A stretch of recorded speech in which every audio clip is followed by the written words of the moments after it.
Hi guys, high বন্ধুরা। আমাদের গ্রামের বাড়ি দেখাচ্ছি আপনারা।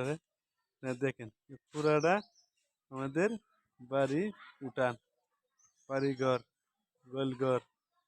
এই যে একটা বাড়ি, এই হাফ বিল্ডিং। এই যে আমাদের ঘর, আমার ছোট ভাইয়ের ঘর, আরো ওই দিকে ঘর আছে। অভাব নেই, পুরা উঠান আমাদের। সব চাচারা চায়ের ভাই। হ্যাঁ, এই দিকে লিয়া পুরা উঠান, এই গুরু। এই যে একটা বাড়ি। ঠিক আছে, আমাদের চলেন আরো দেখাবো। এই বাড়ি একটা আছে, আমাদের বাড়ি এই যে। ঠিক আছে, তারপরে করলে পার, এই যে আমাদের বড়ই গাছ। ঠিক আছে গাইস, ভালো থাকবেন। পুরাটা দেখালাম। আসসালামু আলাইকুম। কে